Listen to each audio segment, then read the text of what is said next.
Chapter-4. Over hill and under. Hill, there were many paths that led up into those mountains, and many passes over them.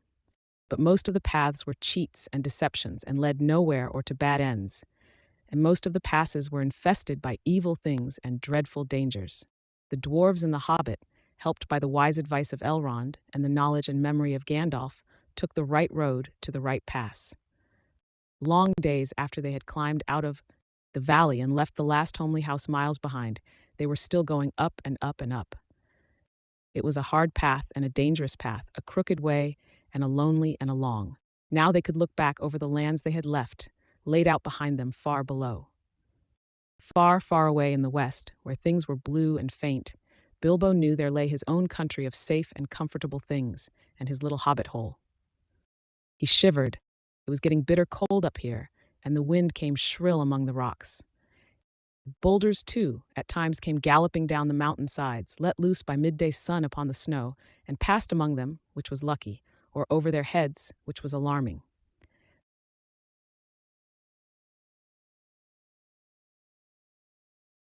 The nights were comfortless and chill, and they did not dare to sing or talk too loud, for the echoes were uncanny, and the silence seemed to dislike being broken, except by the noise of water and the wail of wind and the crack of stone. The summer is getting on down below, thought Bilbo, and haymaking is going on and picnics. They will be harvesting and blackberrying before we even begin to go down the other side at this rate. And the others were thinking equally gloomy thoughts. Although when they had said goodbye to Elrond in the high hope of a midsummer morning, they had spoken gaily of the passage of the mountains and of riding swift across the lands beyond. They had thought of coming to the secret door in the lonely mountain, perhaps that very next last moon of autumn, and perhaps it will be Durin's day, they had said. Only Gandalf had shaken his head and said nothing. Dwarves had not passed that way for many years, but Gandalf had, and he knew how evil and danger had grown and thriven in the wild, since the dragons had driven men from the lands, and the goblins had spread in secret after the Battle of the Mines of Moria. Even the good plans of wise wizards like Gandalf and of good friends like Elrond go astray sometimes when you are off on dangerous adventures over the edge of the wild, and Gandalf was a wise enough wizard to know it. He knew that something unexpected might happen, and he hardly dared to hope that they would pass without fearful adventure over those great tall mountains with lonely peaks and valleys where no king ruled. They did not. All was well until one day they met a thunderstorm. More than a thunderstorm, a thunder battle. You know how terrific a really big thunderstorm can be down in the land and in a river valley, especially at times when two great thunderstorms meet and clash. More terrible still are thunder and lightning in the mountains at night, when storms come up from east and west and make war. The lightning splinters on the peaks, and rocks shiver, and great crashes split the air and go rolling and tumbling into every cave and hollow, and the darkness is filled with overwhelming noise and sudden light. Bilbo had never seen or imagined anything of the kind. They were high up in a narrow place, with a dreadful fall into a dim valley at one side of them. There they were sheltering under a hanging rock for the night, and he lay beneath a blanket and shook from head to toe. When he peeped out in the lightning flashes, he saw that across the valley the stone giants were out, and were hurling rocks at one another for a game, and catching them, and tossing them down into the darkness where they smashed among the trees far below, or splintered into little bits with a bang. Then came a wind and a rain, and the wind whipped the rain and the hail about in every direction, so that an overhanging rock was no protection at all. Soon they were getting drenched, and their ponies were standing with their heads down and their tails between their legs, and some of them were whinnying with fright. They could hear the giants guffawing and shouting all over the mountainsides. "This won't do at all," said Thorin. "If we do not get blown off or drowned or struck by lightning, we shall be picked up by some giant and kicked sky high for a football. The mountain path. Well, if you know of anywhere better, take us there," said Gandalf, who was feeling very grumpy and was far from happy about the giants himself. The end of their argument was that they sent Fili and Kili to look for a better shelter. They had very sharp eyes, and being the youngest of the dwarves by some 50 years, They usually got these sort of jobs when everybody could see that it was absolutely no use sending Bilbo. There is nothing like looking if you want to find something, or so Thorin said to the young dwarves. You certainly usually find something if you look, but it is not always quite the something you are after. So it proved on this occasion. Soon Fili and Kili came crawling back, holding on to the rocks in the wind. We have found a dry cave, they said, not far round the next corner, and ponies and all could get inside. Have you thoroughly explored it? Said the wizard, who knew that caves up in the mountains were seldom unoccupied. Yes, yes, they said, though everybody knew they could not have been long about it. They had come back too quick. It isn't all that big, and it does not go far back. That, of course, is the dangerous part about caves. You do not know how far they go back sometimes, or where a passage behind may lead to, or what is waiting for you inside. But now Fili and Kili's news seemed good enough. So they all got up and prepared to move. The wind was howling and the thunder still growling, and they had a business getting themselves and their ponies along. Still, it was not very far to go, and before long they came to a big rock standing out into the path. If you stepped behind, you found a low arch in the side of the mountain. There was just room to get the ponies through with a squeeze when they had been unpacked and unsaddled. As they passed under the arch, it was good to hear the wind and the rain outside instead of all about them, and to feel safe from the giants and their rocks.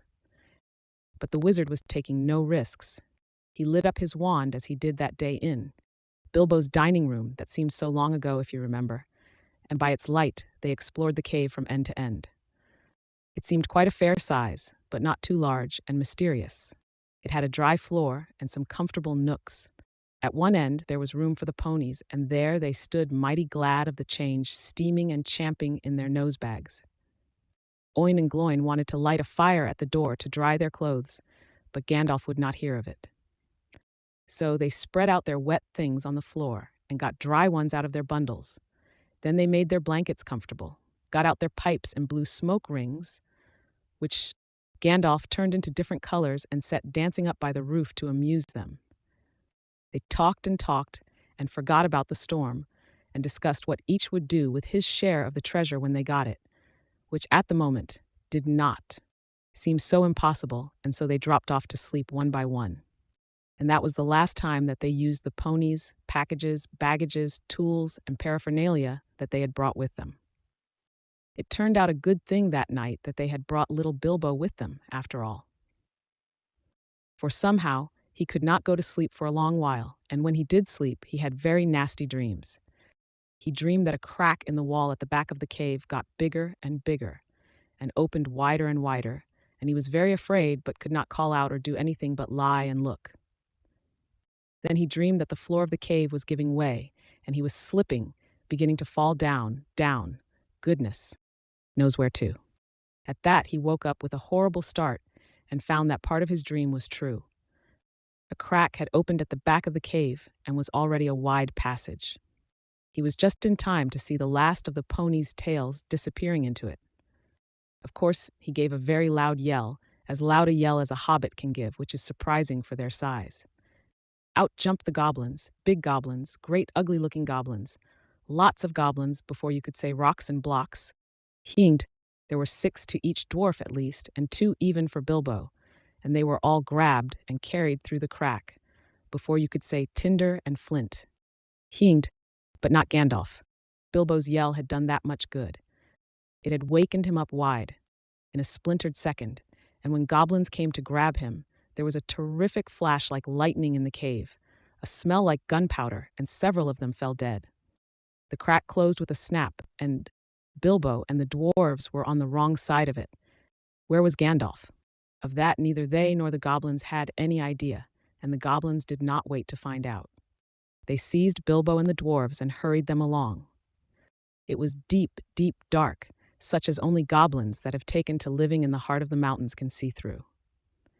The passages there were crossed and tangled in all directions, but the goblins knew their way, as well as you do to the nearest post office, and the way went down, and it was most horribly stuffy.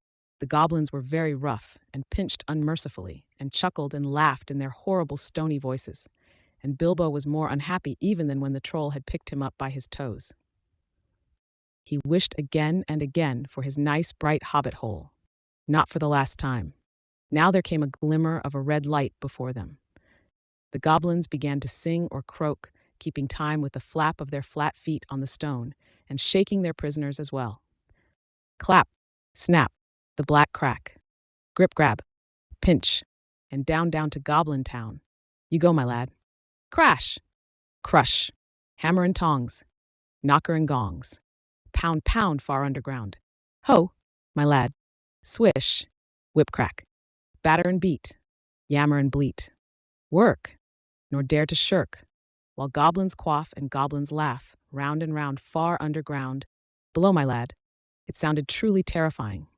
The walls echoed to the clap, snap, and the crush, smash, and to the ugly laughter of their ho. Ho, my lad.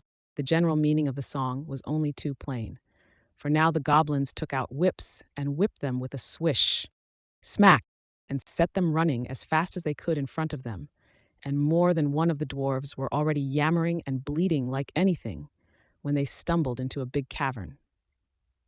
It was lit by a great red fire in the middle, and by torches along the walls, and it was full of goblins. They all laughed and stamped and clapped their hands when the dwarves, with poor little Lot, Bilbo at the back and nearest to the whips, came running in, while the goblin drivers whooped and cracked their whips behind. The ponies were already there, huddled in a corner, and there were all the baggages and packages lying broken open and being rummaged by goblins and smelt by goblins and fingered by goblins and quarreled over by goblins.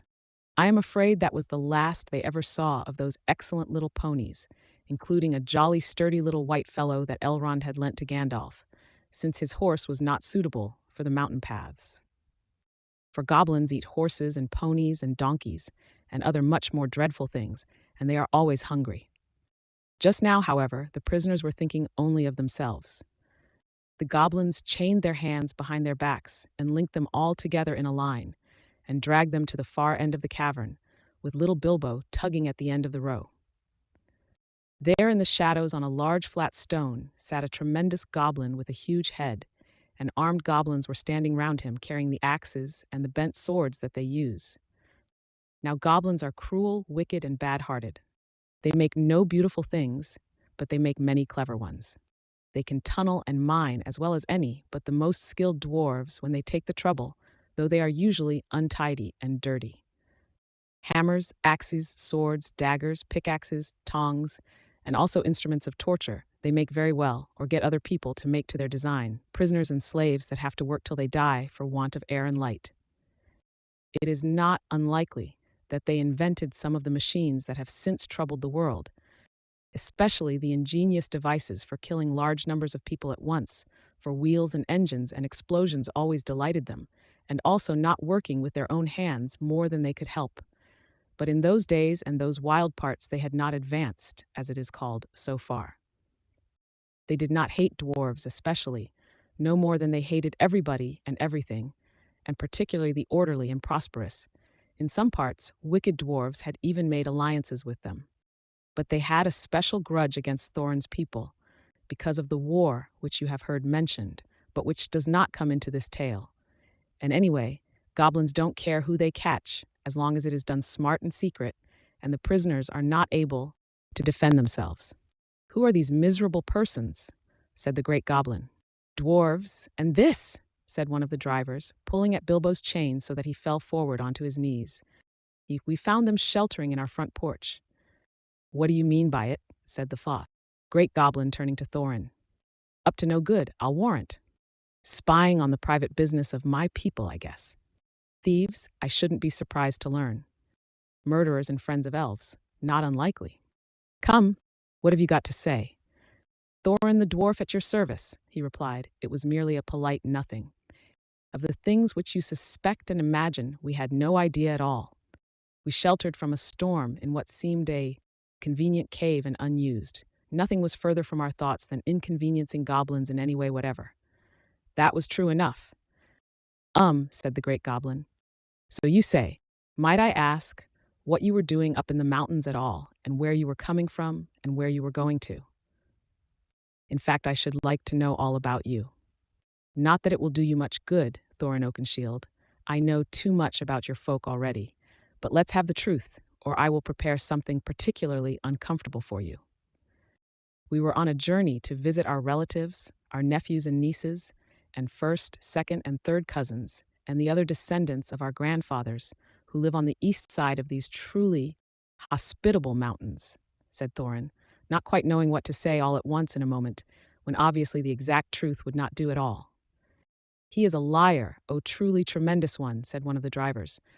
Also, he has not explained this. He held out the sword which Thorin had worn, the sword which came from the troll's lair. The great goblin gave a truly awful howl of rage when he looked at it, and all his soldiers gnashed their teeth, clashed their shields, and stamped. They knew the sword at once. It had killed hundreds of goblins in its time, when the fair elves of Gondolin hunted them in the hills or did battle before their walls. They had called it Orcrist, goblin cleaver, but the goblins called it simply biter. They hated it and hated worse anyone that carried it. Murderers and elf friends, the great goblin shouted, slash them, beat them, bite them, gnash them, take them away to dark holes full of snakes, and never let them see the light again. He was in such a rage that he jumped off his seat and himself rushed at Thorin with his mouth open. Just at that moment, all the lights in the cavern went out, and the great fire went off, poof, into a tower of blue glowing smoke, right up to the roof, that scattered piercing white sparks all among the goblins. The yells and yammering, croaking, gibbering and jabbering, howls, growls and curses, shrieking and skriking that followed were beyond description.